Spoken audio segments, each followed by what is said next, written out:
Welcome to Unholy Inquiry, where each tale leads you deeper into a labyrinth of mystery waiting to be uncovered. This time, join us as we delve into Hercule Poirot and the Dagger Beneath the Violin, a fan-crafted story that pays homage to the genius and sophistication of Agatha Christie's iconic detective, Hercule Poirot. We are thrilled to have you with us on this captivating journey. Share your thoughts, let us know where you're tuning in from, and if you spot any details we missed, your feedback is invaluable. Together, let's continue to shape even more thrilling enigmas. Chapter 1. Shadows Beneath the Violin. The thunder crashed ominously, reverberating through the aged timbers of the estate, as if the very heavens were lamenting the soul that lay lifeless within. In the dim light of the candle flames, casting flickering shadows upon the ancient wallpaper, Hercule Poirot emerged from the recesses of the drawing-room, drawn by the anguished cries echoing from the upstairs chamber. He found himself at the threshold of a tragedy, a tableau of chaos where beauty and horror intermingled. There, beneath an ornate chandelier, lay the renowned violinist Adeline Vesper, her once graceful form now unnaturally still, a crimson stain blooming across her elegant pale dress. At her side, the cherished ebony violin, its fine lacquer dulled by the pallor of death, had a blade protruding from its depths, a dagger shimmering malevolently, a harbinger of betrayal. The air was thick with tension, drowning out the distant rumble of the storm. Poirot, with his delicate yet purposeful demeanor, stepped closer, his sharp eyes surveying the despair of the bystanders, a small gathered crowd whispering fervently, their worry spilling forth in hushed tones. Lord Thorne, her steadfast patron, stood transfixed at the door, the pallor of his face matching the remnants of the storm as he trembled. "She was murdered, I swear it. We heard the violin encore, and then silence, an ominous silence, Poirot." "The locked room," Poirot murmured, his mind racing with possibilities. How was this crime conceived under the watchful eyes of the heavens and ever-watchful walls? "What are you implying?" gasped Clara, a fellow musician, her face contorted in disbelief. "You don't think—" "Think?" Poirot interrupted smoothly, taking in every detail. He noted her shaky hands, the way her eyes darted nervously to the dagger, as if it were a serpent coiled to strike. "No, not what you think, my dear Clara. I only observe. Tell me, what happened before this night of terror?" Clara swallowed hard, her throat visibly constricting. "We were rehearsing. Adeline had just played a new piece, one that she claimed would revive her career, when suddenly it was as if an invisible force had culminated on her. Her expression, it changed. She seemed frightened." "Frightened, you say?" Poirot's brow furrowed, contemplating the weight of her words. "And here I see a dagger that bears a message, would you not say? A thing of anger, betrayal perhaps, left nestled beside one who invokes such beauty with her bow." His gaze flickered to the others, suspicious reflections in their eyes. Who harbored resentment against a woman swooned upon by the world? As whispers floated like spectres amongst the musician crowd, the detective caught sight of Alfred, Adeline's tempestuous rival, lingering at the edge, his dark eyes fixed on the dagger, a tempest of emotions roiling beneath the surface. "This is ghastly. You remember how she tormented me with her imbecilic talent? I asked, no, pleaded with her to reconsider the concert," he blurted, his voice laced with a peculiar mix of fervor and despair. "The very piece she played was meant to be mine." A compelling alibi you possess, if it were to be scrutinized, Poirot replied, treading carefully, yet allowing a predatory glint to dance in his eyes. Tell me, Monsieur Alfred, where were you in those moments before the storm descended?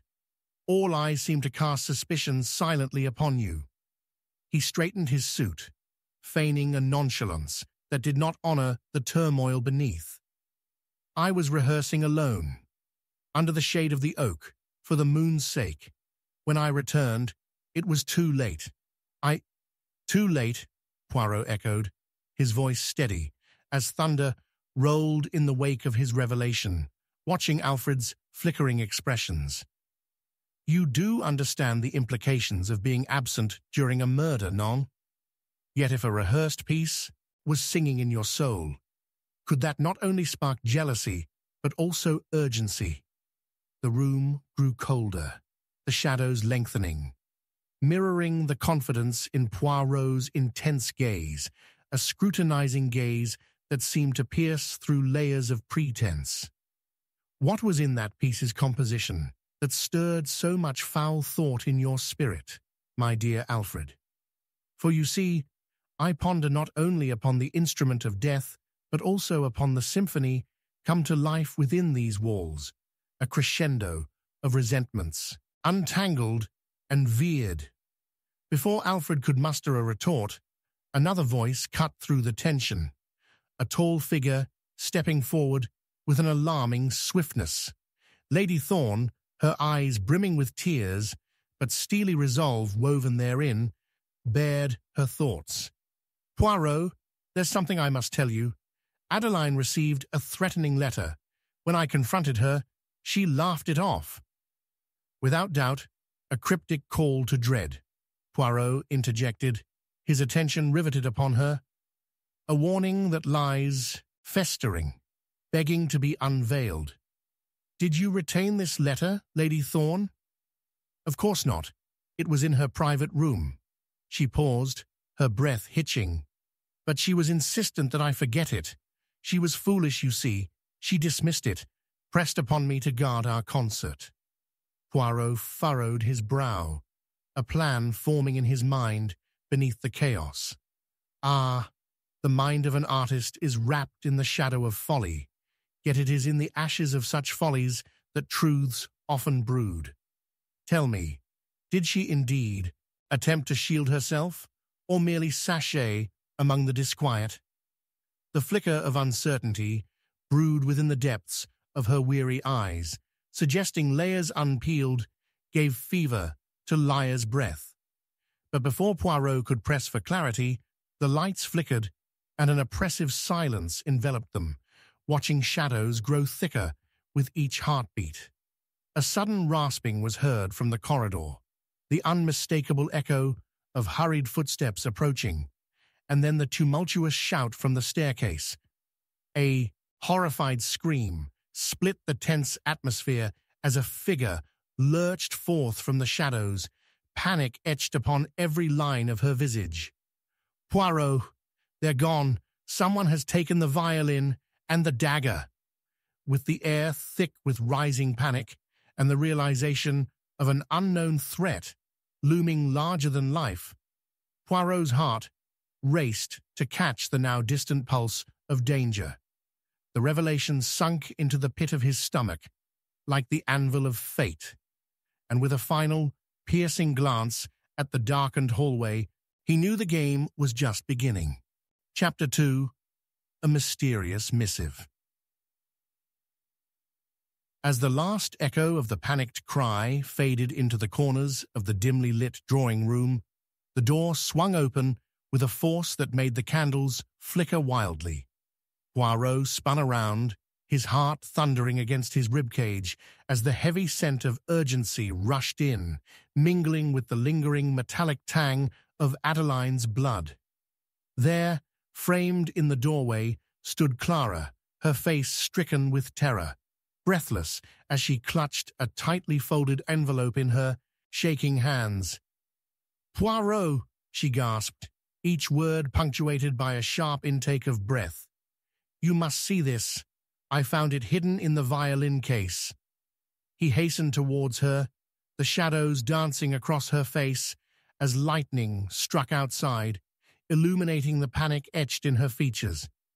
Holding the letter aloft, Clara's trembling fingers revealed a dark, ink-stained parchment that felt as ominous as the storm crashing beyond the estate walls. Poirot's eyes narrowed. Rooted in instinct, he noted the wax seal, its imprint half-broken yet unmistakable. There was no time for idle chatter. He extended his hand, and she passed him the letter, which he swiftly opened, the fresh scent of parchment flooding his senses. The words were sharp and cryptic, seething with anger and urgency. Adeline Vesper, your performance was a final curtain. The world wears a mask, yet vengeance sees through all disguises. The final act will be yours. Beware. With a quick motion, he folded the note, tucking it into his coat pocket with calculated precision. A flicker of realization surged through him.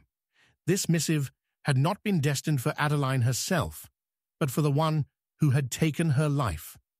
Poirot glanced up, and his keen gaze caught Clara's bewilderment, her eyes glassy with fear and confusion. What does it mean, Poirot?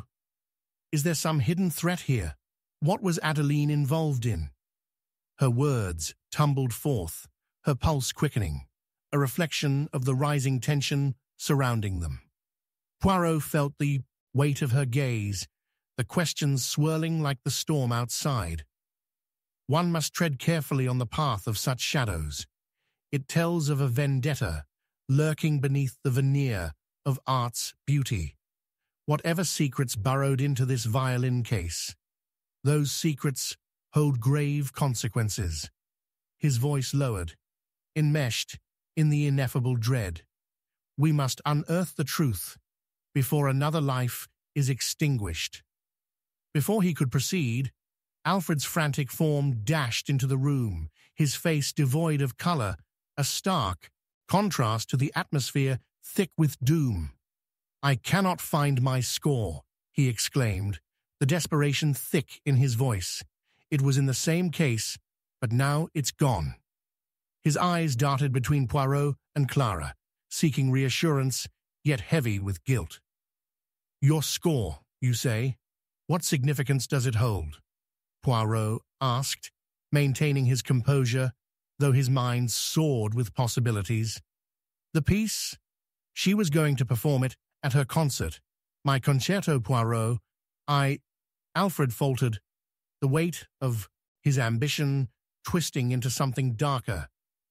I told her it was my time, my chance to shine, but she ridiculed me. Poirot observed Alfred carefully, each twitch of his mouth, every agitation in his stance. It appears she dismissed your talent as she embraced her own. Tell me, would you not be enraged at having the limelight snatched so unceremoniously from under your feet? Stop, Clara interjected, a blaze of indignation igniting in her chest. You cannot assert that Alfred— mon ami, Poirot interjected with an air of calm suavity. But our young friend here speaks of deep-seated emotions, revealing a desire that poisons even the most innocent tones. There exists within all of us an unseen shadow, one that perhaps could reach for a dagger or conspire in silence. Alfred's eyes narrowed as he stepped closer, the hurt transforming into defiance. You think I am capable of such a thing? With my talent? With everything I've sacrificed for this life? I loved that woman too, in my own way. Poirot leaned against the mantel, surveying the two intertwined in their emotional respite. Love and obsession often blur the lines, as I have observed. The violin is not merely an instrument. It becomes the heart, the lifeblood of the artist. He turned on his heel, eyes fierce with intensity, and strode towards the shadows of the hall. Do not let your emotions sing louder than facts, mes amis. We must find the score and further piece together this melody of malice. "But how can we trust one another?" Clara questioned, her voice breaking like the impending crack of thunder outside. "Trust, dear Clara, is a precarious thing, much like the strings of our prized instruments. We must expose our own intonations to inquest them." Poirot looked back, a steely determination glinting in his eye. Just as he was about to continue, an unsettling creak echoed from beyond the hallway, making them all stand still as the air thickened with dread. He shifted closer, intent on deciphering the movement, every nerve alive with anticipation. Suddenly, the candle flames flickered violently as another lightning flash illuminated a figure rushing through the foyer, Lady Thorne, cast in a spectral light, her eyes wide with panic. "They're here. Someone is in the house," she cried, clutching a piece of fabric clinging to her, an intricate brocade from her gown that tore at the entrance. "Who?" Poirot demanded, feeling the sanctuary of the room constrict around them like a tightening noose. "I don't know. I saw shadows moving. They—" She gasped for breath, her resolve faltering. "I think—" Then came a chilling sound, a voice drifting through the air, as cold as the storm itself. "Adeline is not the only one to be lost in this game." A gust swept through, extinguishing the candles with a gust, plunging them into darkness. In that moment, chaos erupted, a myriad of accusing whispers as eyes darted around the darkened room, terror thick in the air. Poirot's voice rose, above the clamor with fervor. "We must act, mes amis. We are in pursuit of a phantom. Someone in this room holds not only the dagger, but the secrets entwined with the past." Lady Thorne's scream shattered the growing darkness as footsteps retreated fast, weaving away into the abyss.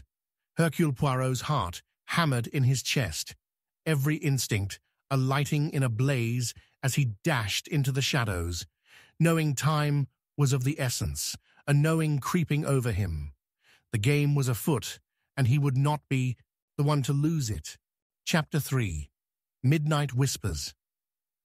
The piercing clang of the grandfather clock shattered the suffocating darkness, but it was the lightning that struck right outside the window, momentarily illuminating the room, that revealed a shocking sight. Lady Thorne, her face ashen, staggered backward against the wall, a silver locket in her trembling hand. The emblem pressed against her palm glinted ominously in the fleeting light, but it was the blood seeping from a gash at her temple that drew gasps from the others still reeling from the chaos of the previous moments. "Poirot, it's not just shadows," she uttered, her voice a tremulous whisper, drenched in fear. "They're not gone. They're here." "Evidently you have seen something, madame. We must—" Poirot began, but his words were drowned out by a rising cacophony of panic. Clara gasped, holding Alfred back as he lunged towards Lady Thorne, his expression shifting from concern to accusation in a heartbeat. "What did you see? Who is here?" "Control yourself, Alfred," Poirot snapped, his voice sharp with urgency, and he turned to examine the wound on Lady Thorne's head. "You are harmed. We must tend to that." "No, it's not that," she gasped, clutching her head as if to keep her thoughts from spilling into the air like the somber rain outside. I saw her, Adeline." At that, silence enveloped them, punctuated only by the distant rumble of thunder. Poirot's heart quickened. He forced himself to consider the implications. "Adeline?" he echoed, intrigued, yet skeptical. "But is it not already established that she—" "Yes," she interrupted sharply, fire igniting in her eyes. "That's what makes it so terrifying. She was standing behind you, Poirot, only for a moment, but I swear it was her, crowned in shadow, yet her eyes gleamed like sapphires." Alfred's breath caught. "She's dead. You must be mistaken." "Or perhaps," Poirot interjected, seeking the crux of the panic forming in their midst, "her essence lingers here, among us, embroiled in some purpose, yet unveiled. Tell me, Lady Thorne, did she say anything in that fleeting moment?" The actress squeezed her eyes shut, the memory jarring. I cannot remember. It was so quick, but she reached for her violin." Poirot's mind raced through the implications, even as the storm outside mirrored the turbulence inside the room. With lightning illuminating the room again, he turned his gaze towards the mantelpiece, where several framed photographs sat, dusty and forgotten. One in particular caught his eye, a faded image of a group of musicians, its edges tattered but unmistakable. Adeline Vesper smiled brightly, standing alongside Lady Thorne, her aura vibrant, alive. "Quaint, is it?" He held the photograph up, shadows dancing in the low light with his movement. "Though beautiful, it speaks of bonds that sometimes fray. This may prove valuable. We must seek its truth." "What do you mean?" Clara said quietly, her voice laced with anxiety as Lady Thorne sagged against the wall. "Whose bonds?" "Those who cultivate art often harbor secrets. I suspect among this charmed assembly lies a collection of motives hidden by the melody. Thus the violin and dagger are not merely items of tragedy, they are symbols of envy and desire intertwined," Poirot replied, his tone shifting to that of a wily strategist. "We must retrace our steps and probe the echoes of their whispers. Observe and observe again, for what remains unstated often lingers in the air until it is etched into our minds." In the flash of another bolt of lightning, Clara's powerfully expressive face morphed from confusion to alarm as she pointed out the window. "Poirot! Someone is outside, moving among the trees." As if summoned by her word, the figure stepped into the clearing glow of the courtyard, a tall silhouette against the drizzle-slick grass, bathed in an almost ethereal wash of grey. Poirot instinctively moved beside the window, tension crackling in the room as adrenaline surged through him. "Who is it? Can you make it out?" "I can't see. The rain—" Lady Thorne's panic mounted. "What if it's—" The figure turned, and for just a heartbeat, illuminated by the shuddering gaslight, Poirot's eyes locked onto the glimmer of light reflecting off a silver detail. "Stop," he commanded, darting towards the door, intent on confronting the intruder. Every fiber of his being wrung taut with urgency as he pushed past Clara and Alfred, throwing the door open against the rising wind, the storm tearing through him. "Who goes there?" he shouted, but the figure darted behind a tree, slipping among the shadows like a wraith.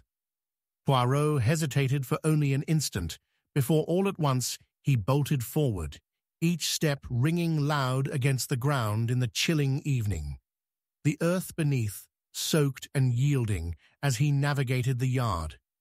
"Poirot!" Clara cried out behind him, but he pressed on, his focus narrowing dangerously. As he reached the edge of the trees, he spotted movement, a flash of something metallic disappearing into the underbrush. Thinking quickly, he slid to a stop, deducing the choices that faced him, each whispering dark outcomes of their own. "Stop right there," he bellowed again, his voice thunderous against nature's tumult. Each beat of his heart thumped urgently within him. "I will not hesitate to pursue you."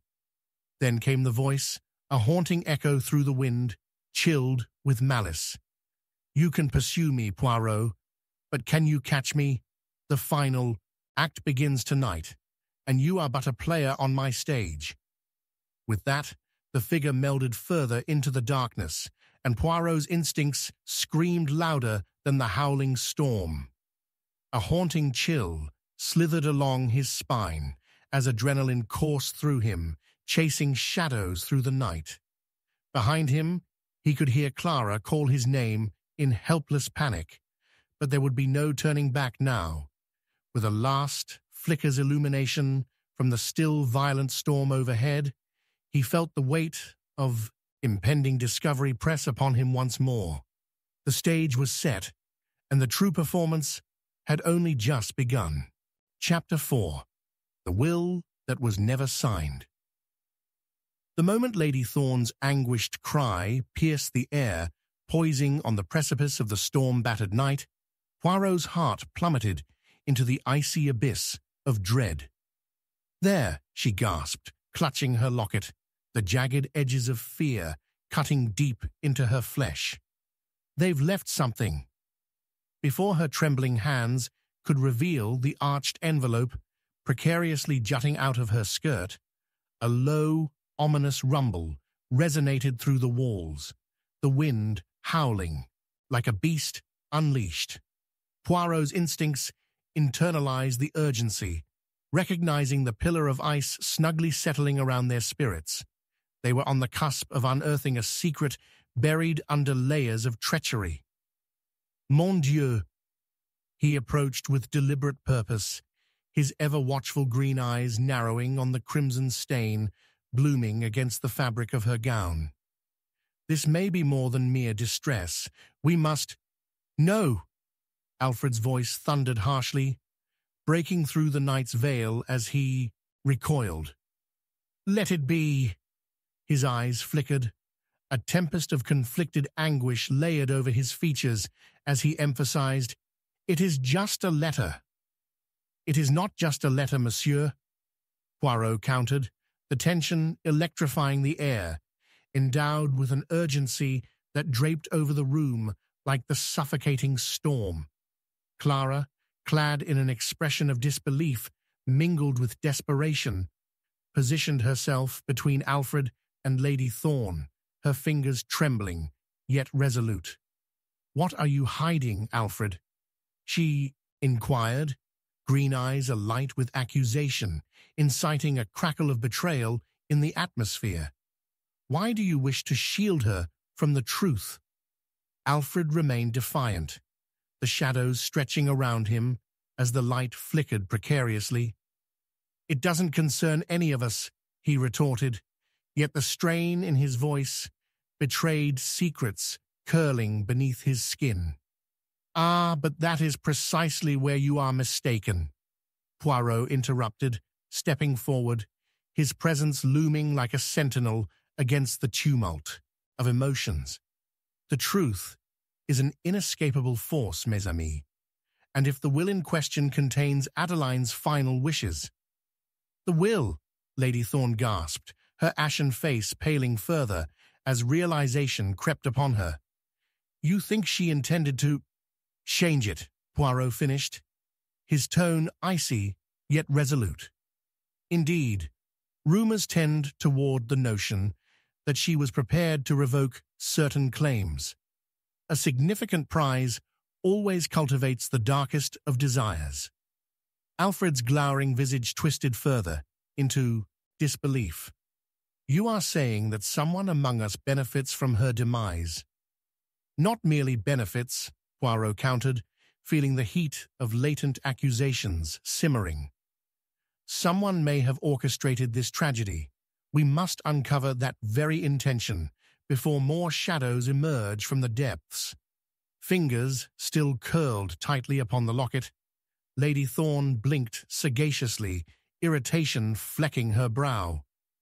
"Do you truly believe any of us here could—" Suddenly, a thunderous crash outside silenced them, the lightning illuminating the room once more, revealing a face transformed with shadows and secrets intertwined. "We must act decisively.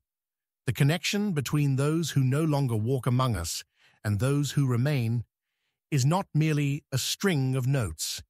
It is a melody steeped in unresolved tensions," Poirot asserted, grasping her trembling hand gently, steadying her. "Let us examine what you have found." With quivering fingers, she offered him the envelope, its edges frayed like the bonds now fraying among them. Grabbing it gingerly, Poirot ripped it open, heart hammering in his chest as his eyes scanned the delicate script inside. A looping scrawl that breathed life unto words that may unearth the purpose behind Adeline Vesper's tragic fate. "To whom I may concern," he began, the ominous tone of expectation wrapping around each syllable. "This document may signify a stark departure from previous intentions." His brow furrowed, details deepening, each word extracting a pulse of clarity amid the raging storm. Alfred's harsh breathing echoed in the heavy silence. "Don't read that," he barked, stepping forward, a mixture of fear and fury flashing across his features. "You do not understand." "Perhaps you may enlighten us," Poirot urged, tugging back the veil shrouding the man's resolve. "What do you wish to hide, eh?" "Only lies," he shot back, but Poirot, unfazed, continued probing with meticulous precision. "Tell me then. Lies or truths, they often remain indistinguishable when strung through this tangled web. Where is the signature, Alfred?" He lifted the envelope, flashing its emptiness. Why was it never signed? Clara, lurking in the shadows, chimed hesitantly, I think I may have seen her with it." Before it happened, her voice trailed off, the crushing weight of unspoken thoughts circling around the room. Poirot seized the moment. And if she possessed the will, perhaps she sparked envy, not only within you, Alfred, but amongst all who lingered about her. "What did you overhear?" Clara reeled, the cloud of emotions surrounding her as thick as the very storm shaking the windows. It was mere gossip, just talk of money and inheritance. But Adeline, she faltered, eyes widening. She seemed so intent that night. Lethally so. Intent indeed. Poirot's voice hung heavy in the air. "And what of you, Lady Thorne? Stand you not also upon that precipice where legacies and love intertwine?" "Love?" Lady Thorne's breath caught, anger flaring beneath her, composure.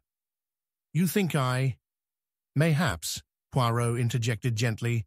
"It lurks in places of shadow as much as it manifests in light.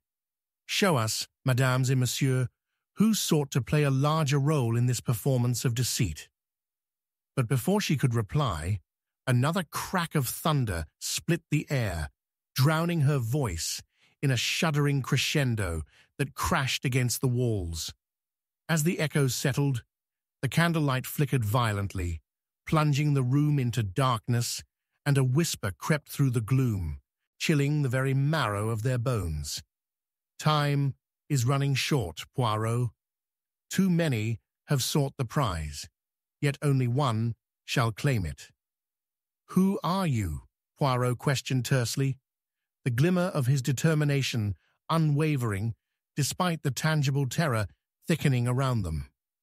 He could sense the encroachment of a storm, far deadlier than the elements outside.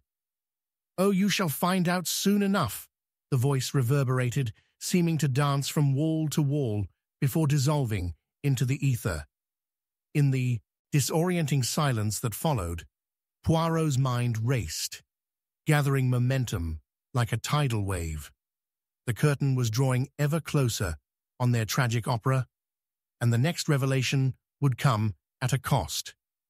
"Lady Thorne," Poirot spoke sharply, grasping her arm, "before the darkness engulfs us entirely, I am convinced that a hidden truth lingers somewhere within your grasp. The will that was never signed may hold the answer. Where did you last see it?" Just as she opened her mouth to reply, a blood-curdling scream erupted from the far end of the manor, echoing through the corridors and sending shards of panic through the crowd. An unknown force charged through the turbulent air, thirsting for revelation. Thus charged, Poirot found himself locked in a net of suspicions, where illusions lay bare, and the stakes had never been higher. The game had tipped its hand. The night was far from over. Chapter 5. A Vanishing Act. A sudden scream shattered the tense stillness of the room, reverberating against the walls like the crack of thunder. Poirot's heart plummeted into a chasm of dread, the echo snaking around him as Clara's terrified face blanched in the flickering gaslight. "Alfred!" she cried, her voice a shrill cry amid the chaos. And as Poirot turned towards the doorway, he saw the shadows where Alfred had stood. But where was he now? In one breath, desolation and fear twisted. Around him, one of the prime suspects had disappeared without a trace. "No!" Lady Thorne gasped, clutching her locket tighter, as if it were a talisman against the encroaching darkness. He wouldn't just leave us." The erratic candlelight danced across her pale face, revealing a flicker of something deeper lurking in her eyes. Was it guilt or fear? "Do not be so certain, madame," Poirot said with an edge of urgency, cutting through the heavy tension that thickened the air like smoke. "His absence now only deepens our predicament. We must—" A sudden gust of wind, fierce and untamed, swept through the cracked window, extinguishing the candles. Shadows leapt, momentarily disorienting him. Poirot felt a primal surge of adrenaline surging through him. The storm outside howled as if echoing the tumult within, and he steadied himself, drawing back the force of his mind. This was no time for doubt. "Clara, stay near," he commanded, his voice firmly echoing against the dimness. He could not allow more chaos to descend upon them. Fumbling in the dark, a solitary spark ignited as he struck a match, the flame flickering valiantly against the inky gloom, illuminating Lady Thorne's stricken expression. "Where could he have gone?" she whispered, the tremor in her voice almost lost in the crack of thunder that roared outside, but Poirot heard every reverberating layer of distress. "What if he was taken?" Poirot finished for her, a grim realization settling over him. Or perhaps he slipped away of his own accord. "But why?" Clara interjected, edging closer to Poirot in the enveloping dark. "Why would he abandon us now?" The detective's gaze sharpened as he observed the shadows of the room. Before him lay many possibilities. Alfred could be an architect of his own escape, or yet another victim of the mounting tension that had coiled around them. "Might it not be that he fears the tides turning against him?" Poirot suggested, thoughts brewing rapidly as his little grey cells raced against the storm thrumming around them. "He has much to lose, no?" "Mon Dieu," Lady Thorne murmured. "You think he would plot some treachery?" "He may not be the only one." A sudden thought struck him, a clue hiding behind the veil of panic. "What if—" he faltered, contemplating the depths of motive lingered around them. "Tell me, what do you recall of his demeanor before he vanished?" The lady hesitated, her brow furrowing as her mind processed the fragments of their most recent discussion. "He was agitated, furtive, but that cannot mean—" "Do not dismiss your instincts, madame. His unease may well have led him to act impulsively. We shall retrace his steps." Poirot looked toward the door, leading into the manor, still ajar, swaying in the wind like a ghost. "Clara, Lady Thorne, come. He may have left clues of his whereabouts." As they stepped into the shadowy corridor, a chill crept along their spines. Shadows flickered against the walls, like spectres whispering secrets of betrayal. Poirot led the way, his instincts honed to a razor's edge, each faint sound magnified against the storm's percussion, while dread pooled in his stomach.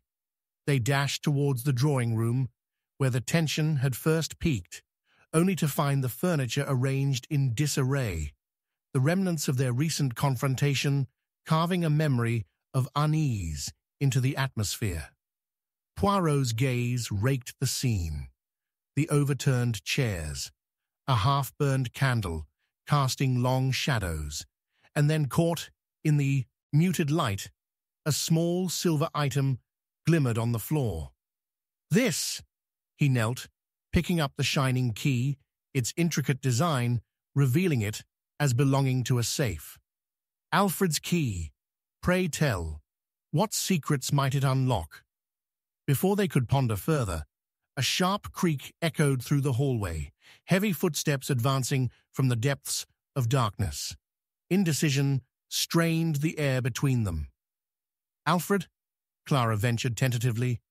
What emerged from the shadows, however, was a figure clad in black, their features obscured, yet the malice radiating from them was palpable. Poirot felt a profound instinct bubble up. This was no mere coincidence. "Who are you?" he demanded, stepping forward, intent on confronting the newfound threat. At that moment, a figure grasped his shoulder. Lady Thorne, her fingers tight with fear. "Be careful, Poirot." The shadowy figure took a step closer, the glint of steel catching the light, a knife in their hand. "You've meddled enough, Poirot," they hissed, the darkness wrapping around them like a shroud. "Letting Alfred slip through your fingers was a mistake you will not live to regret." The room erupted in a deafening silence amidst the storm, the weight of the threat settling, tethering Poirot's instincts to a primal alertness. He readied himself, knowing the intensity around them was about to escalate even further. The clock was ticking, and the game was only just beginning. Chapter 6. Clues in the Attic. A crash echoed through the manor, fiercely tearing apart the stillness and erupting like a gunshot through the night. Poirot's heart raced as he darted past the shadows, the panicked shouts of Clara and Lady Thorne trailing behind him like phantom echoes. The very air crackled with tension, and the turbulent storm outside mirrored the chaos within. As he ascended the narrow staircase towards the attic, each hesitant footstep amplified the dread, his instincts warning him that the true heart of the mystery lay hidden above. He reached the attic door, its wooden frame groaning as he pushed it open. Candlelight flickered hesitantly against the walls, casting wavering shadows that danced ominously. A flood of memories surged as he considered that this room could harbor the key to solving Adeline Vesper's tragic demise. The remnants of forgotten treasures and lost heirlooms tempted his curiosity, yet fear coiled around his chest as though something sinister watched from the darkness. Poirot stepped inside, sweeping his keen gaze across the cluttered space. Dust motes swirled in the faint light as he navigated through the disarray of old trunks and curling tapestries. There, beneath a pile of moth-eaten blankets, lay an old writing desk, its surface marred by time. His pulse quickened as he approached, drawn by an instinct he could not ignore. The storm outside rattled the windows, summoning an urgency that demanded exploration. As he drew open one of the desk's narrow drawers, a rusted latch caught his eye, and with deliberate care he worked it free. A single, yellowed envelope rested within, its corners frayed and ominous. He lifted it gingerly, the weight of what it might conceal anchoring his breath. "Clara, Lady Thorne," he called, knowing they must witness what he had stumbled upon. Moments later, the two women emerged, their expressions alight with trepidation. "What did you find?" Clara asked, her eyes gleaming with a mix of fear and hope. Lady Thorne stood close behind her, her breath catching as the envelope came into view. Poirot turned it over, revealing a faded wax seal, one he recognized from a long-lost lineage. "I believe this to be a correspondence from Lord Vesper, Adeline's father, to a relative, someone who vanished from family law long ago." He sliced through the wax with the edge of a penknife, holding his breath as he drew out the aged letter, his fingers trembling with anticipation. The moment he began to read, the very air seemed to thicken. "My dear Francis," he recited aloud, glancing up momentarily to gauge the reactions of his companions. Lady Thorne's face was stark, her eyes widening as though a distant memory clawed its way to the forefront. Clara pressed closer, straining to catch every word. "Your clandestine presence in our lives has sparked both intrigue and concern. Adeline is to inherit more than just our estate. She bears a responsibility towards you, a bond of blood that transcends our fractured past." "Blood," whispered Clara incredulously, echoing Poirot's own thoughts. "What does that mean?" Poirot continued reading, each word igniting a chain of questions within him, each line unraveling a tapestry of trust and deception. "Though our paths have diverged due to unfortunate circumstances, I must insist that you may yet make your presence known once again. Guard her closely. Those who covet what she possesses may emerge under false pretenses." A chill crept down his spine as the implications of those words settled upon him. This is a warning, no doubt, but to whom was it directed? Lady Thorne, having moved to a corner of the attic, suddenly gripped her neck, her gaze fluttering toward a window draped in tattered curtains. "This is all too strange," she murmured, her voice trembling with bewilderment. "Is it possible that—" Before she could finish, a resounding thud echoed from below, a sound that felt like the heartbeat of the manor itself, reverberating through the floorboards. "What was that?" Clara gasped, her hands tightening around Poirot's arm. Poirot's eyes narrowed as he processed the shift in the air, the tension prickling at his skin like bristle. "It seems we are not alone, mesdames. The game has shifted once more," he said, hastily crumpling the letter in his hand. "Should we not leave?" Clara pleaded, glancing nervously at the stairwell. "What if whoever it is comes here?" A slow grin crossed Poirot's face, a flash of that singular resolve igniting within. "Ah, but we may find what we seek. Stay close, for we must uncover the truth before the dark claims us all." He turned, moving cautiously towards the trapdoor that led to the narrow staircase. As they descended, another series of muffled footsteps caused the hairs on the back of Poirot's neck to stand tall. "We must hurry," he whispered, urging the ladies onward. The storm outside lashed against the windows, its fierceness mirroring the chaos he sensed, brewing just out of sight. Reaching the landing, Poirot felt the weight of a dark presence looming. The air felt thick, crackling with secrecy and nefarious intent.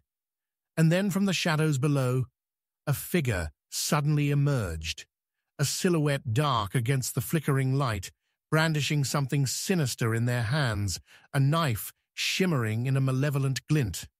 "Stop right there," Poirot commanded, heart hammering erratically in his chest as adrenaline surged like a tide. The figure's eyes glinted with malice, and the seconds stretched into eternity as the storm roared outside, a breathtaking crescendo that should have drowned out the sound of labored breathing, but did not. "Your meddling is at an end, Poirot," the cloaked figure hissed, shadows enveloping them like a cloak of death. "The truth that lies within Adeline's legacy will die with you." In that fateful moment, clarity struck Poirot, the connection, The threat, the legacy lost amidst whispers of a long-past betrayal. He braced himself for the fight, knowing the next breath could be his last, as the realization dawned upon him that the very depths of familial deceit, hidden beneath decades of secrets, were on the verge of surfacing, all while danger closed in mercilessly. The truth was perilous, and it would take more than wits to survive what lay ahead. Chapter 7. The Garden of Secrets. A scream cut through the night, sharp and piercing, as Clara crumpled to the floor, eyes wide with terror. In the flickering candlelight, Poirot caught the glint of silver, a knife, slick with moisture, clattering to the ground just beyond Clara's outstretched hand. The shadows that danced around him seemed to pulse with malicious intent, a darkness that yawned like the maw of an unseen monster, ready to devour them all. "Stand back," he shouted instinctively, stepping between Lady Thorne and the threatening figure, his mind racing to assess the danger that loomed before them. The figure stood, shrouded in the storm-racked gloom of the hall, their face shrouded beneath an ominous hood. "You were warned, Poirot," they rasped, voice dripping with disdain, "and yet you persist in your foolish quest for truth." The threat hissed like a spectre from some dreadful tale, an embodiment of the evil that had infiltrated Lord Vesper's estate, a nightmarish figure rising from the depths of deceit. "Leave us be," Lady Thorne cried, though her voice trembled as she clutched at Clara's shoulder, trying to pull her friend to safety. Clara seemed rooted to the ground, shock etched upon her pale features as her wide eyes prayed for escape. "We have no business with you," Poirot spat defiantly, summoning every ounce of his composure against the encroaching dread. "You have yet to reveal your identity, yet you threaten us with violence. This is the mark of a coward." The intruder took a step forward, and Poirot gauged the distance. Seconds stretched into infinity as the threat loomed ever closer, but buried within him, an ember of resolve sparked. "You think you can silence the innocent," he continued, voice steady despite the chaos. "Truth has a way of emerging, like the dawn breaking through the darkest night." With a swift motion, he opened his arms, daring them to attack. The cloaked figure's eyes glinted with frustrated hatred, and just as they prepared to strike, a crash echoed from the upper floors, startling everyone. A misstep sent the intruder stumbling back, momentarily disoriented. It was all the distraction Poirot needed. "Lady Thorne, there!" He gestured toward the staircase leading to the attic. "We must escape to the gardens. Quick!" He grabbed Clara, pulling her toward the exit, while Lady Thorne followed, panic propelling them forward. The figure cursed, regaining their footing just as Poirot ushered the women out the door and into the swirling storm. Rain lashed against them as they bolted through the open door, the manor behind them a dark fortress of secrets. "Where do we go?" Clara asked breathlessly as they stumbled into the gardens, which lay twisted and wild under the fury of the tempest. The moon, shrouded by clouds, offered scant illumination for the path that twisted ahead. "Follow me, mesdames. We shall find safety among the hedges," Poirot instructed, heart racing with a cocktail of adrenaline and dread. He led them down a narrow, winding path, flanked by overgrown ivy and ornate stone trellises, half lost to time.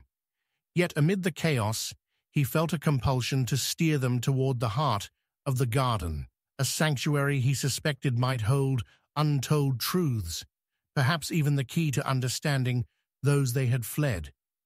As they reached a quiet thicket, the sound of the storm faded, muffled by the abundant foliage. Poirot paused momentarily, allowing the women to catch their breath. What was that? Clara managed, her chest heaving. Why were they after us? The knife they carried, it is a symbol, Poirot replied, his mind whirring feverishly with connections. A mark of violence that speaks to a deeper game at play. Whoever that figure is, they fear what we may uncover. He forced himself to focus on the present, aware that fear could become a hazard as much as the storm outside.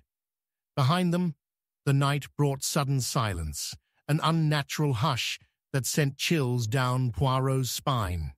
"We cannot linger here," he said hastily. "We must seek refuge in the conservatory." Their only path forward beckoned through a section of the garden that had long been neglected.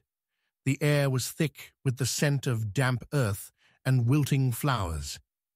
This way, they pressed on, adrenaline sizzling in their veins, when suddenly a commotion erupted behind them. Footfalls, rough and hurried, splintering the tranquil air. "Run!" he commanded, the instinct to protect his companions sparking anew.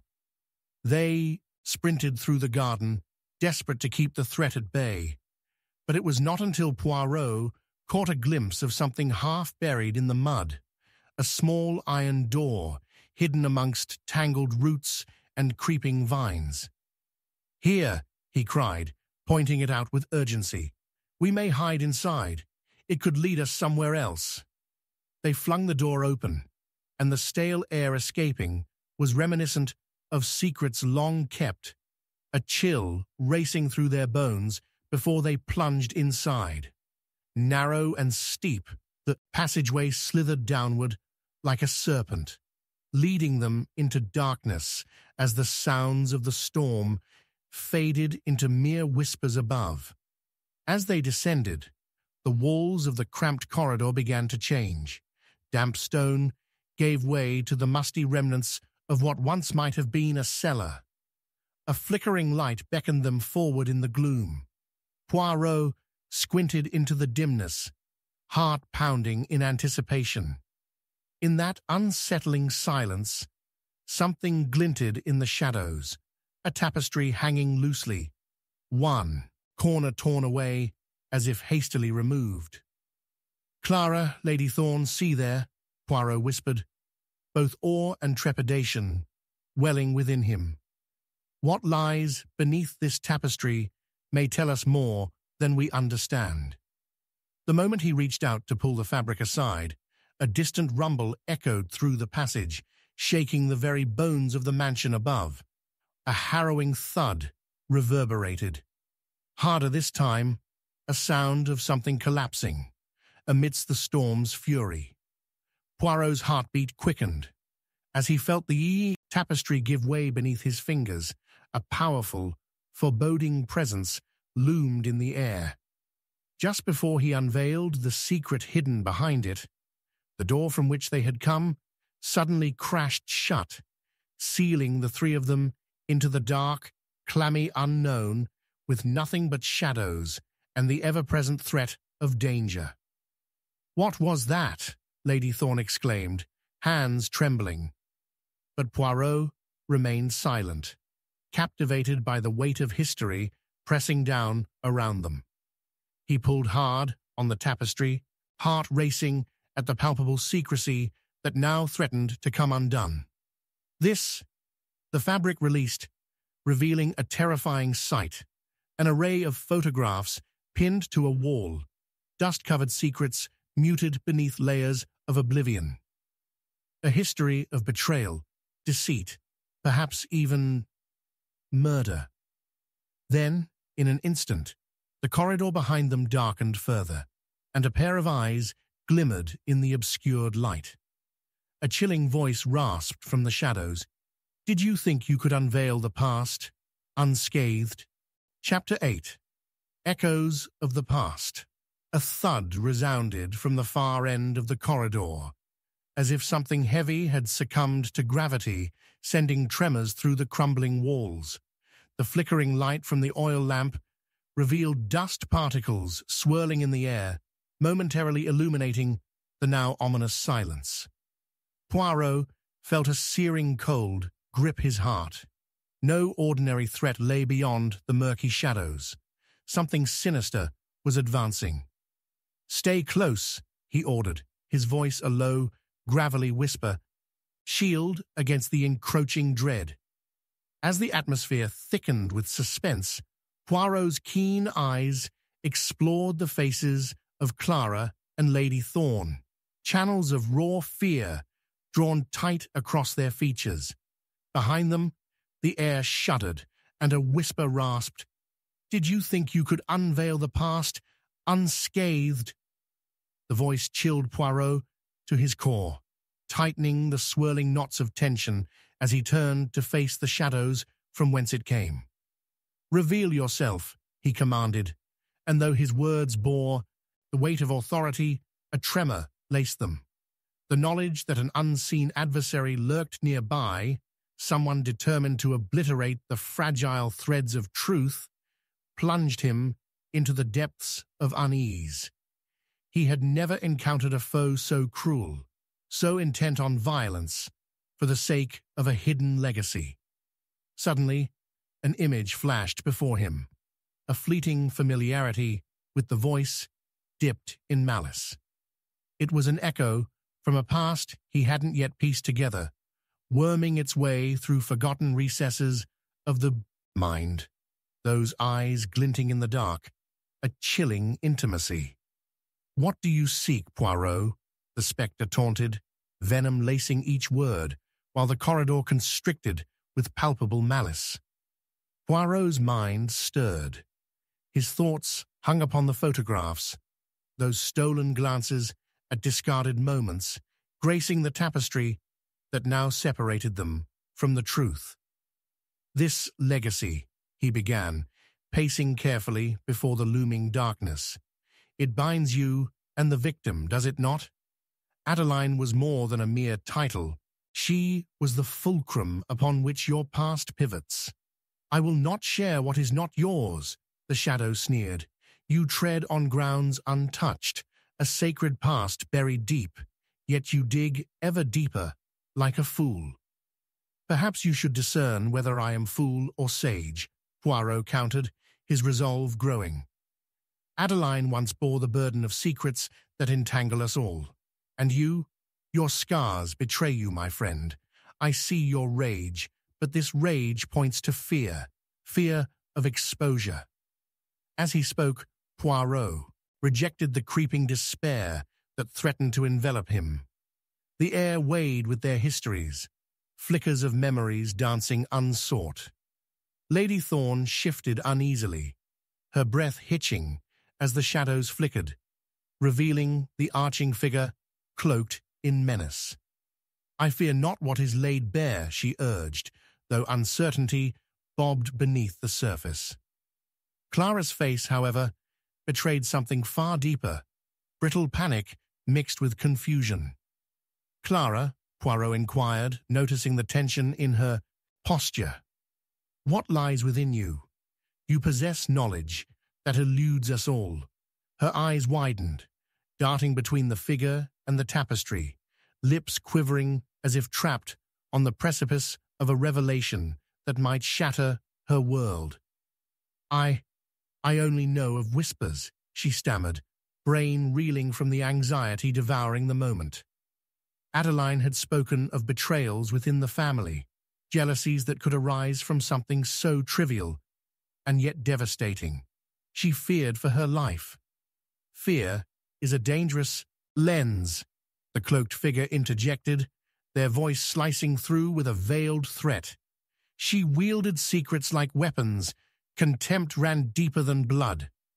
Poirot's pulse steadied as he stepped toward Clara, attempting to bridge her turmoil with his resolve.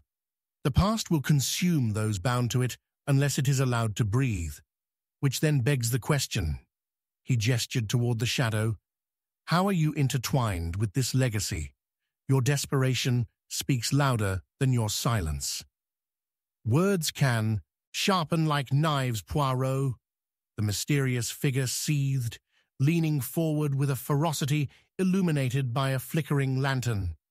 "Only one of you shall awaken from this tale. Force my hand, and find death curled within the truth. In that moment of escalating tension, Poirot's eyes darted toward the photographs unveiled by the tapestry's revelation.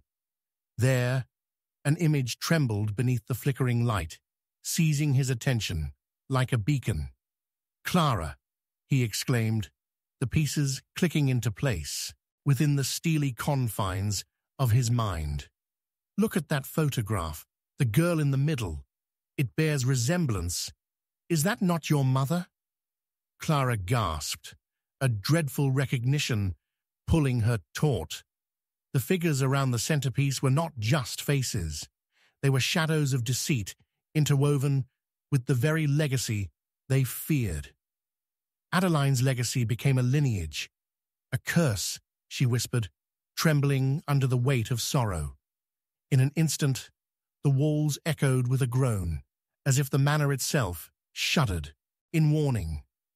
A crack resounded through the air, a fissure unveiling a torrent of dust and the acrid scent of decay. The cloaked figure took another trembling step forward, their intentions now unmistakably lethal. "Enough! You think you can unravel that which is knotted in blood? You—" Before the figure could finish, a deafening crash erupted from above. The sound obliterated the darkness, sending shrapnel through the very core of their fears. In the chaotic cascade, the light went out, plunging them into complete blackness. The only sensation left was the quickening heartbeat echoing in Poirot's ears, the hot breath of the unknown seeping through the hush.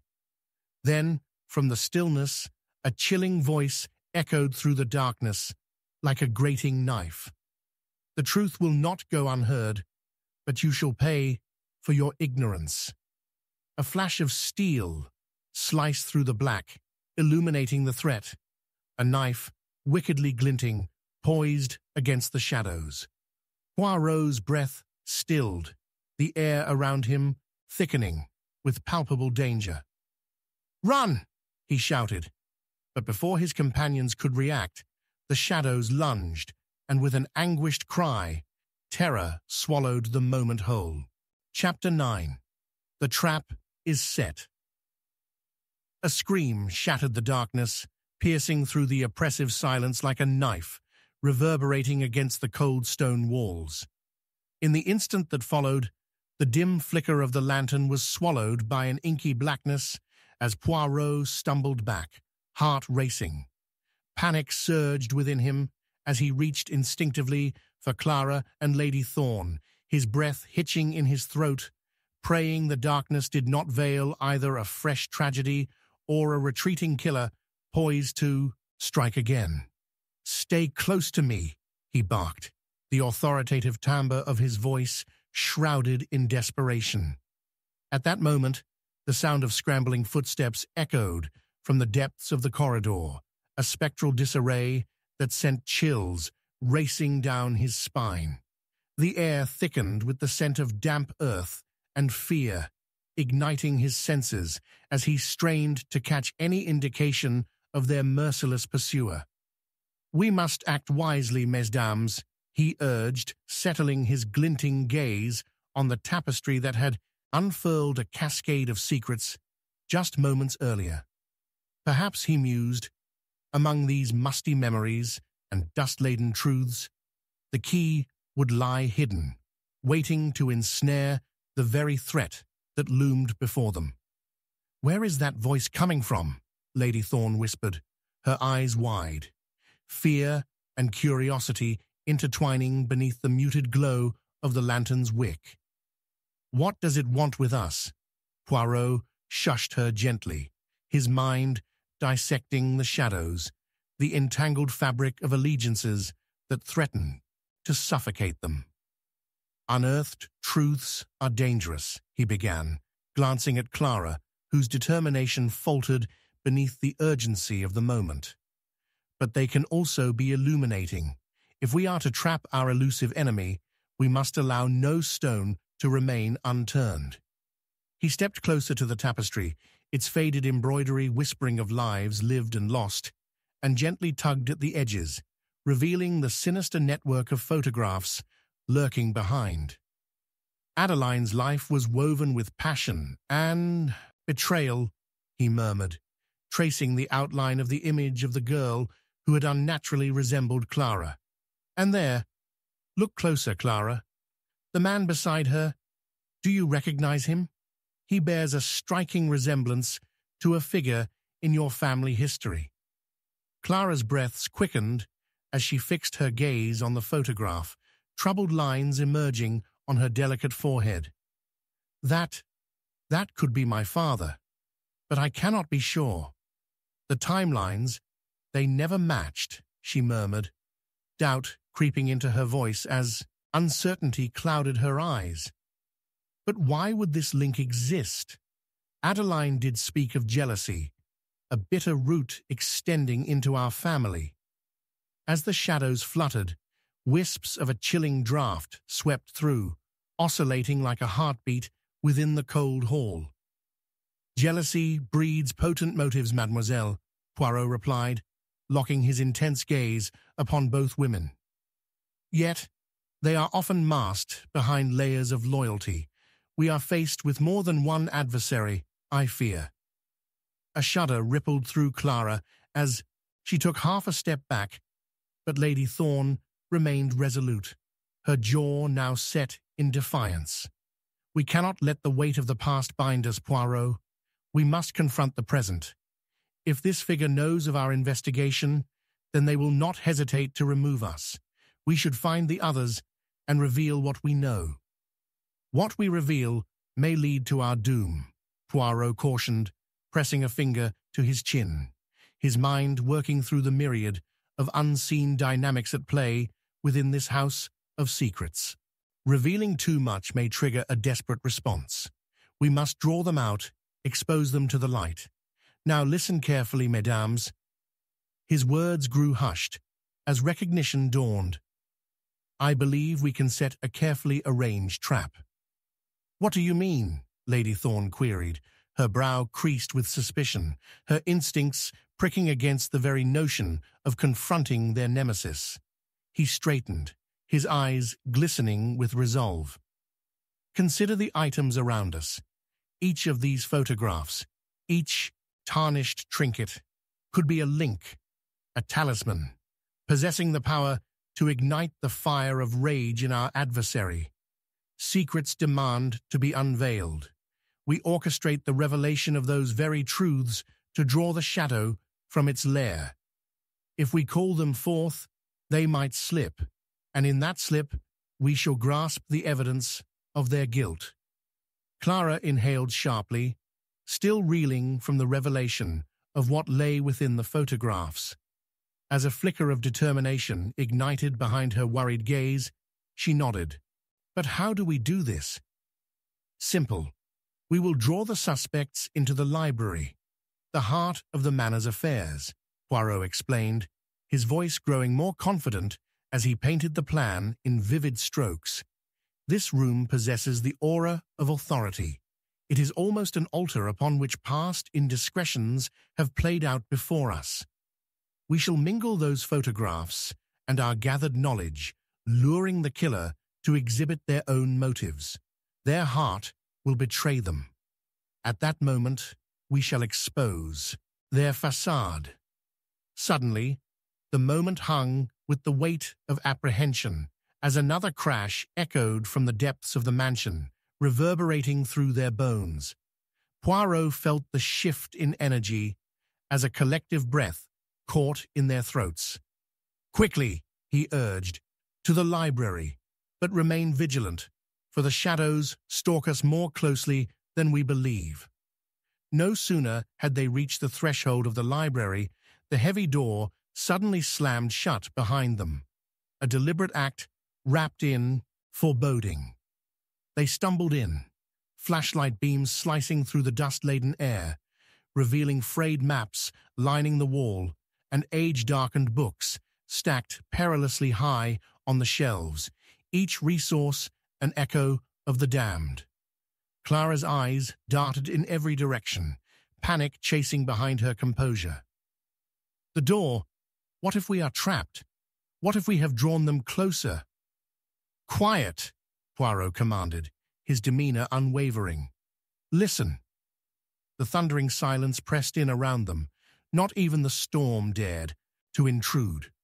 Then, from a distance, a familiar voice called, brittle with fear. Help! A deafening crack sounded, silencing the room once more. Poirot's heart seized as he realized the trap had been set. Yet the hunter turned. Hunted had stirred something far more dangerous, lurking in the crackling darkness. The time for reckoning had come. The sound of slow, deliberate footsteps approached as a shadow elongated toward them, shackled by night. Unmistakable, the figure whispered from the gloom. You have meddled long enough, Poirot. You sleep, but the secret awaits to be discovered. At a price. With desperation clawing at the walls of his mind, Poirot drew closer to the ominous silhouette, refusing to cower against the terror of the night. I do not fear your games. Show yourself. But the figure melted into the shadows as a piercing scream erupted within the darkened walls, another trapped soul to join their hapless dance. The trap had indeed been set. Chapter 10. Confessions by Candlelight. The stench of iron was unmistakable, pungent, and chilling. A scream, raw and primal, twisted through the stairwell of the manor, echoing through the halls like a banshee's wail, followed by a terrible thud that reverberated in Poirot's ears, a body collapsing to the ground, perhaps a victim, perhaps a downfall. He surged forward, heart hammering, the soft glimmer of candlelight spilling warmth onto the stone as the flickering flames danced, casting shadows that embodied chaos and confusion. The tension in the air was thick enough to slice, and Poirot's instincts screamed for action. Clara, Lady Thorne, he shouted, urgent desperation weaving through his authoritative voice. The darkness beyond them loomed with an unyielding ferocity, and he feared any delay could cost them dearly. He rushed down the corridor, storm clouds rumbling ominously outside, thunder shaking the very foundations of the estate as gripping dread unfurled in his gut. As he rounded the corner, he nearly collided with Clara, who stood frozen at the threshold of the library, her hands pressed tightly against her lips, eyes wide, with a mingling of horror and disbelief. Poirot, she whispered, voice trembling, it's Lady Thorne. She pointed into the dimly lit room where a figure lay sprawled on the floor, partially obscured by the shadows and the towering wooden shelves that formed a menacing barrier. Poirot stepped inside, the whisper of his shoes, swallowed by the heavy silence, the air thick with anticipation and a lingering unease. Candlelight flickered, palely illuminating Lady Thorne's form, her face turned toward him, streaked with something dark, an echo of the chaos that had unfolded mere moments ago. Her breath came in jagged gasps as she struggled to comprehend the atmosphere thick with unanswered questions and fear. What indeed led you here? Poirot murmured, crouching beside her, his keen gaze betraying nothing of the panic roiling within. He carefully observed not only her features, but also the scene surrounding them. An overturned chair, the scattered remnants of an ominously opened book, and most crucially, a bloodied handkerchief lying just out of reach. Small clues, vying for significance. Mon Dieu, she was speaking strangely, Clara choked, her voice punctuated with a desperate tremor. Just before the scream. Her gripped hand twitched, the tangible fear spreading through them both. She said she had something to confess. Something we need to know. Confession, Poirot echoed, his brow furrowing as he carefully examined Lady Thorne's grasp on consciousness. Her eyes, normally so assertive, now flickered with an unfamiliar, vulnerability. We may yet have a chance. Lady Thorne, can you hear me? A shudder rippled through her, but the light in her eyes dimmed. Poirot, she breathed, pulling back the thin veil of dread. I must tell you the truth. Her voice wavered like a candle about to extinguish, and Poirot leaned closer, adrenaline coursing through his veins.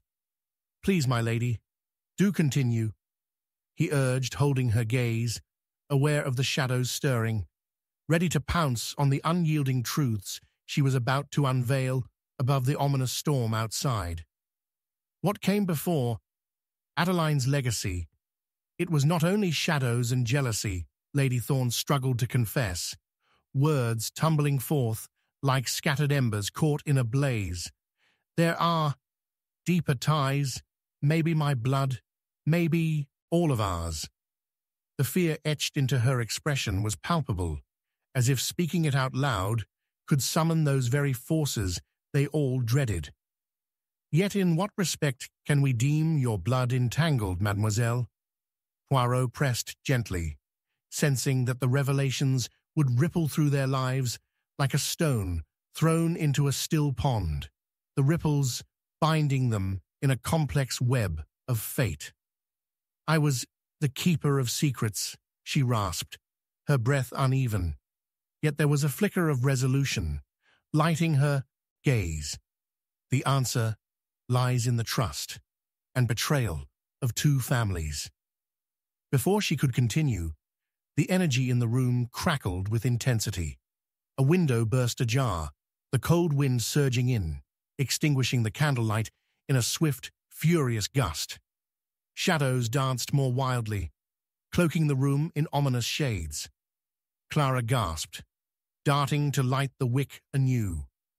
What do you mean, keeper of secrets?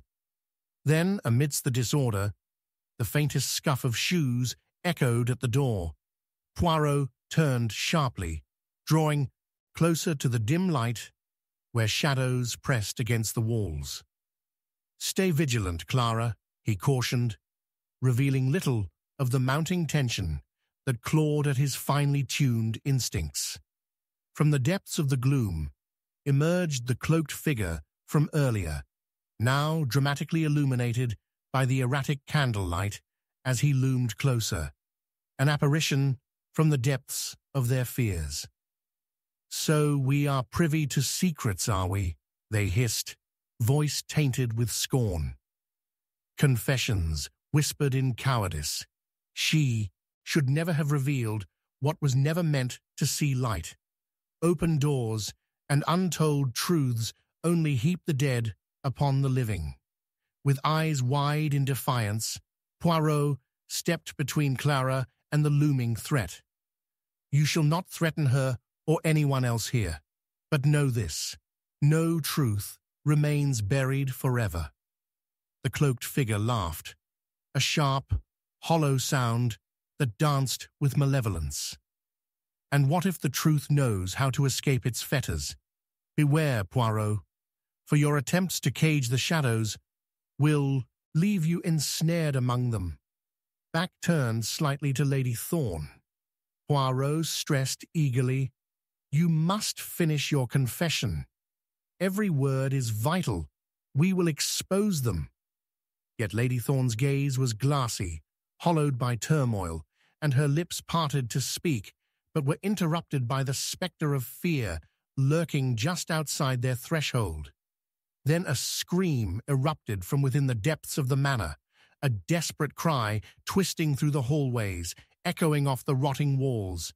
Yet it wasn't Clara or Lady Thorne who screamed, but someone else entirely. The anguished sound reverberated through the very marrow of Poirot's bones, a harbinger of chaos that left no room for doubt. Clara, stay close, Poirot commanded, heart pounding as dread mounted. He turned toward the claustrophobic corridor, the shadow pressing upon them, far more imminent now. Let us engage this dark truth, for the game is far from over.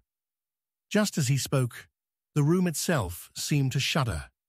a tangible dread coiling in the stale air as the cloaked figure stepped back, melting into the shadows, leaving behind an insidious silence, punctuated only by the distant, haunting echoes, whispers of a truth wrapped in blood and betrayal, swirling towards a fate not yet sealed, a reckoning poised to strike. Chapter 11. The Revelation in the Shadows. A guttural roar erupted from the heart of the manor, piercing the dense silence as a heavy thud reverberated through the library, sending a chill racing down Poirot's spine. A soft gasp followed, echoing the terror that clutched at the air. Without hesitation, Poirot dashed deeper into the dimly lit sanctuary, illuminated only by flickering candlelight, each flame dancing as if it feared the darkness itself. It was Clara's panicked face that met him, now eyes wide, lips trembling at the threshold where he had just emerged, a desperate lifeline amid a storm of chaos. "Lady Thorne! Lady Thorne!" Clara's voice wavered as she pointed toward the floor, her fingers twitching wildly, pointing to the place where the scattered remnants of once revered books lay mangled and tormented.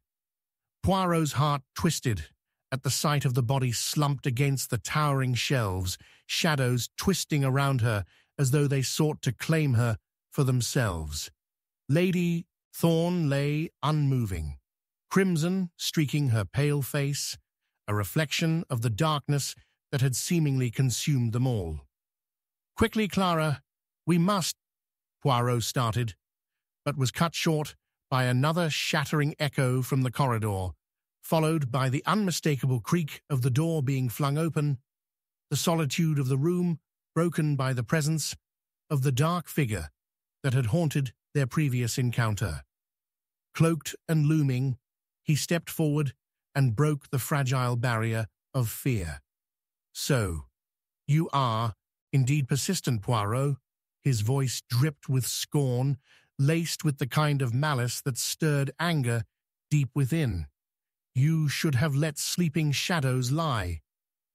"What is your purpose here?" Poirot demanded, his voice unwavering, even as the shadows danced around him like vipers ready to strike. "Why torment us?" A grin spread across the figure's face, mocking and sinister. "To teach you a lesson. Riddles and truths are woven into the very fabric of this place. You tread the line between salvation and ruin."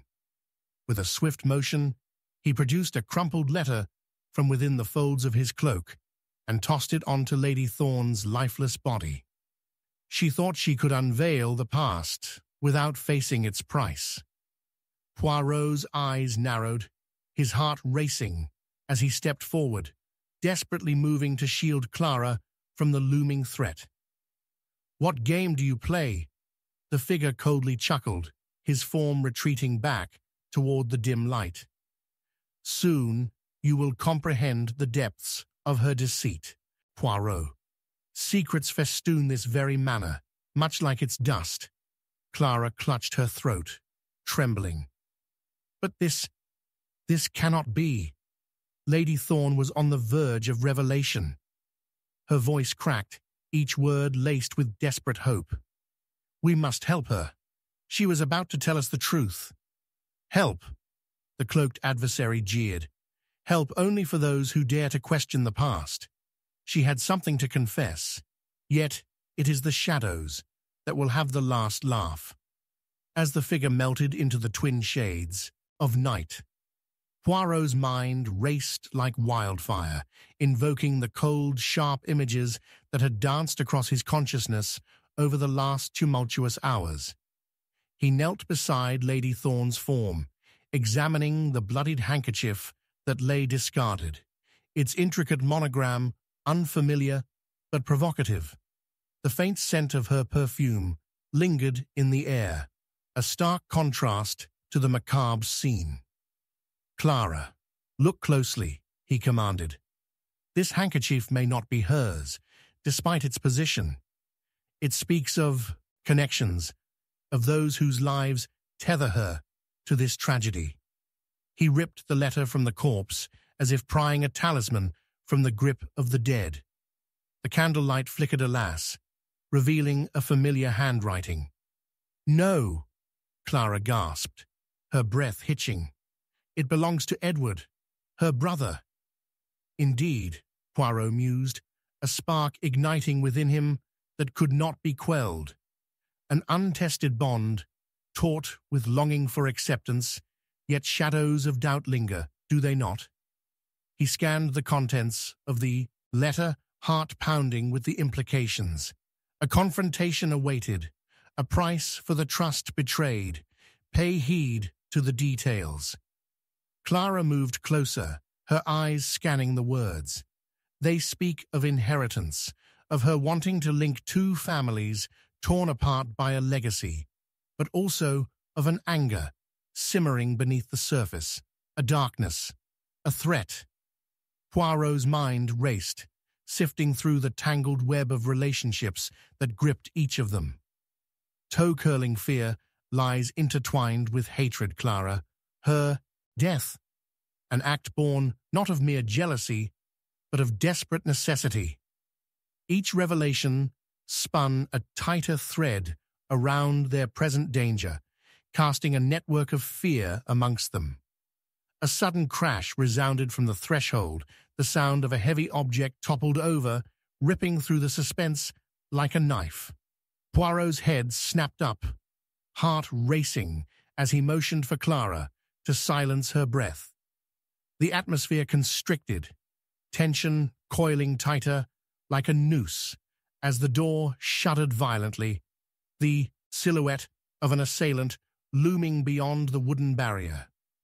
"Who is there?" came a voice, low and trembling, breaking the thunderous silence that enveloped the library. "Edward!" Clara cried, recognizing her brother through the dim shadows. The door burst open, slamming against the wall, and there stood Edward, wild-eyed, disheveled, his face pale in the flickering candlelight. "Clara, I came as soon as I heard the scream. What have you done? Where is Lady Thorne?" "Edward, it is too late for her," Poirot began, but a flash of realization flickered through him as Edward's gaze darted across the room, landing on the bloodied handkerchief. "She is dead," he roared, voice strangled by anguish, and each word pulled like cinders from a flame. "You had your secrets. You killed her, didn't you?" "No," Clara shouted, recoiling. "This was no murder. She was trying to tell us—" "No, silence," Edward interrupted, words laced with venom and despair. "These games are futile. The dead don't speak, yet they will haunt the living forever."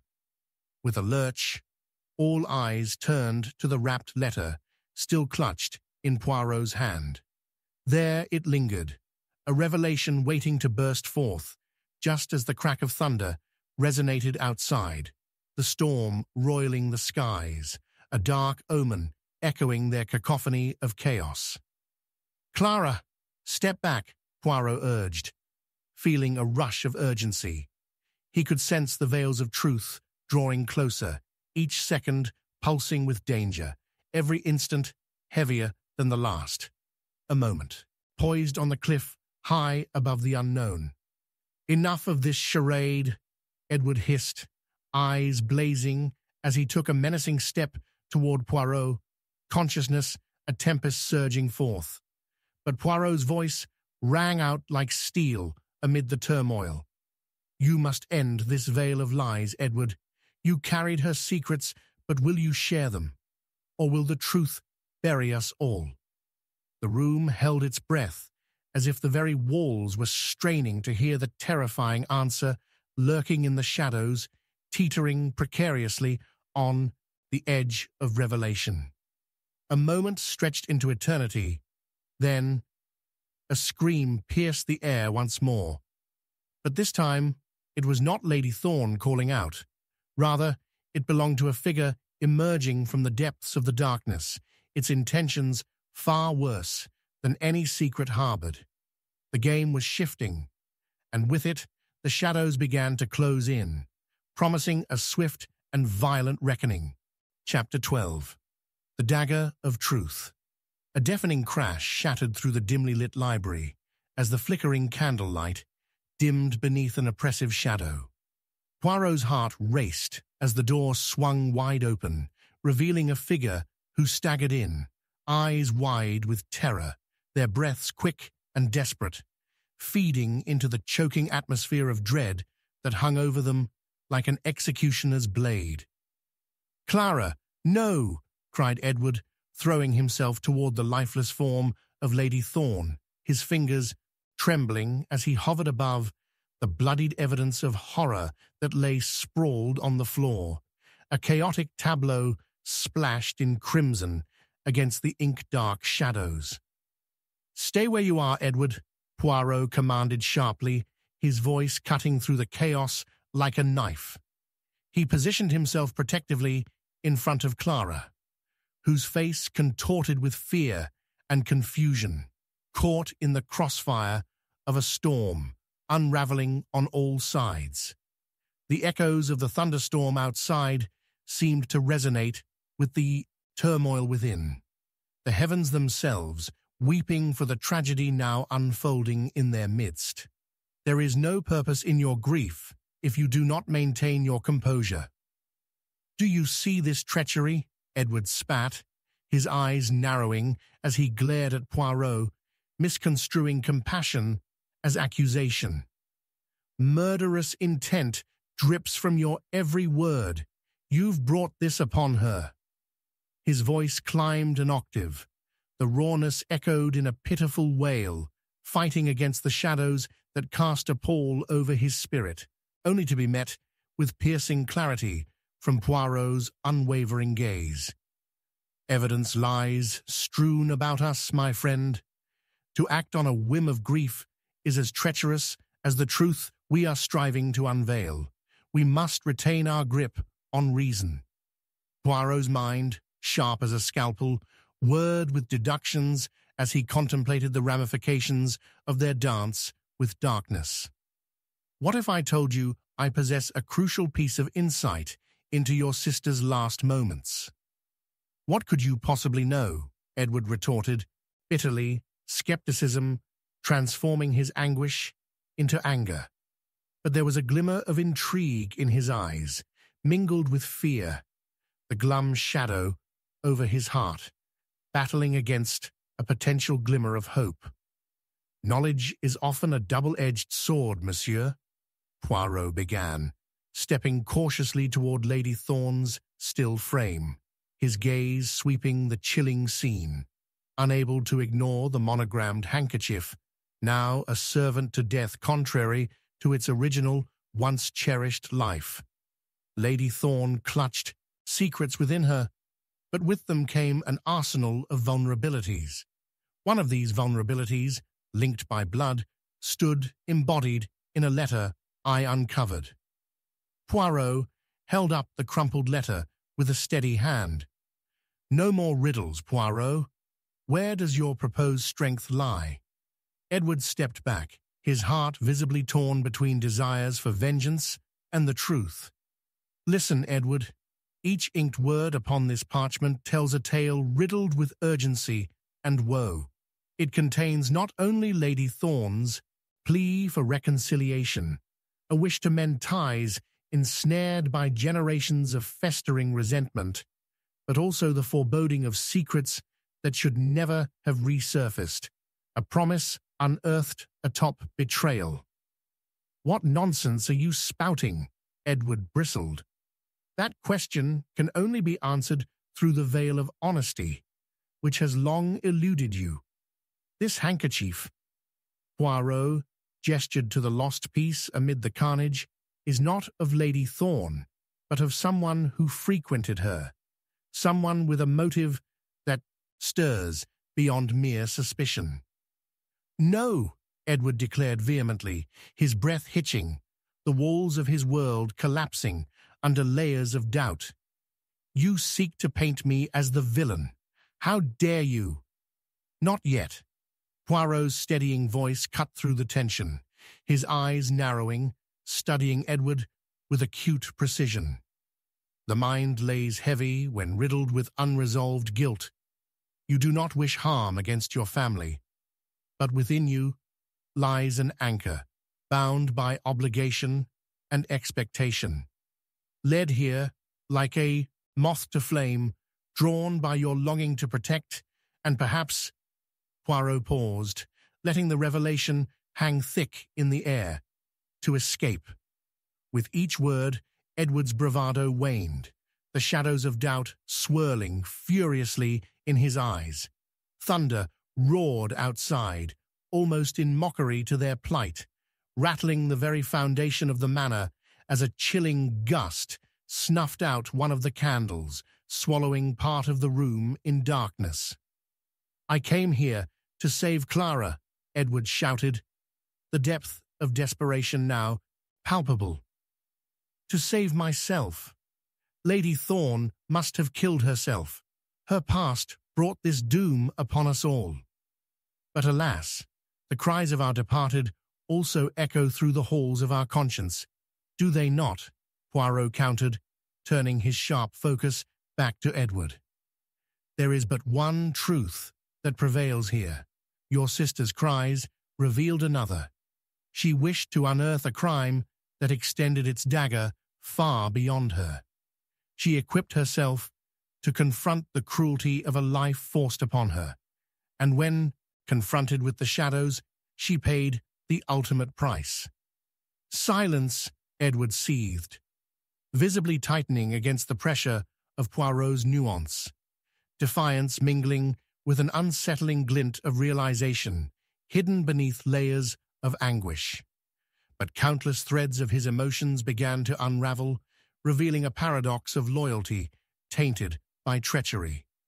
Suddenly, the entire room trembled, quaking under another heavy onslaught of thunder that roared through the windows, startling even the encroaching shadows. Just then, a scream erupted from behind, one not of despair, but of looming menace, charged with the scent of sulphur, hinting at a darkness that danced beyond mere mortality. "Poirot!" Clara hissed, unable to suppress the words tumbling from her lips, panic lacing each syllable. "We're not alone." And indeed, another figure emerged from the dim confines of the shadows, a presence transgressing the threshold, clad in darkness, laughing as if to mock the sheer madness enveloping them. The cloak lifted, and there, smirking with unyielding malice as though he commanded an army of darkness, stood their adversary, the very embodiment of death's machinations, come to claim its spoils. "Indeed, you are not alone, Poirot," the figure sneered, casting a gaze that pierced through the barriers of sanity, igniting a storm of chaos that threatened to shatter them all. "The truth has no hesitation. It demands your attention." With a swift motion, he produced a dagger from beneath his cloak, its blade glinting in the dim candlelight, merging with lightning in the skies above. A ripple of fear swept through the room. The battle between revelation and ruin poised yet again upon a precipice. The dagger, a baton of choice, orchestrating the rhythm of both fear and fate. And just like that, everything hung in the balance, a tangled web of fate twisting tighter in the heartbeat of uncertainty. The final act of their dark ballet yet unwritten, but consequences looming like a storm, ready to break.